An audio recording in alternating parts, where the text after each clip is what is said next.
احنا عاوزين ندخل للموضوع دخلة بسيطة خالص، فنقول ان العمود الفقري بتاع الاقتصاد كله هو قانون بسيط خالص اسمه قانون العرض والطلب.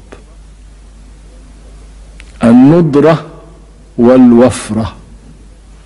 الندرة هي اللي خلت الذهب غالي، والوفرة هي اللي خلت الصفيح رخيص والخيش أرخص. كل ما زادت الوفرة، كل ما زاد العرض، يحصل ايه؟ يقل الطلب، ينزل السعر. ده القانون بسيط خالص، ده ينطبق على كل حاجة حتى على العملة. يعني ايه؟ يعني مثلا لو الفلوس كترت ترخص، وهو ده التضخم في 3 كلمات.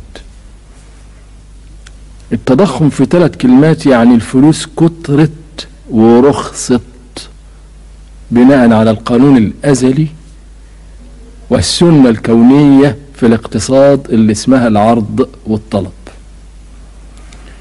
10 جنيه بقت قيمتها أقل من 10 صاغ. ليه؟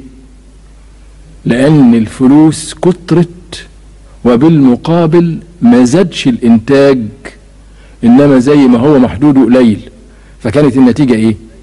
إن كل الكميات الزايدة من الفلوس بنشتري بيها نفس الإنتاج المحدود القليل، وبالتالي يحصل غلاء على طول. وممكن يعني نديكم نموذج من التضخم واضح جدا، زي مثلا في الدول المتخلفة اللي فيها الحكومة تقع في أزمة فتطبع فلوس.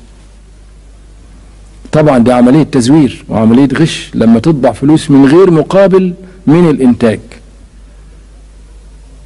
يعني كان زمان دايما الجنيه له مقابل رصيد ذهبي، دلوقتي عشان الحكومة تطبع بنكنوت بتطبعه في حدود الكم المجمل بتاع الإنتاج. يعني عندنا بترول قد إيه، عندنا قطن قد إيه، عندنا منتجات قد إيه، دي ثروتنا الحقيقية، بيطبع دايما في حدود هذه الثروة عشان يبقى الورقة ما هيش مجرد ورقة، تبقى لها رصيد.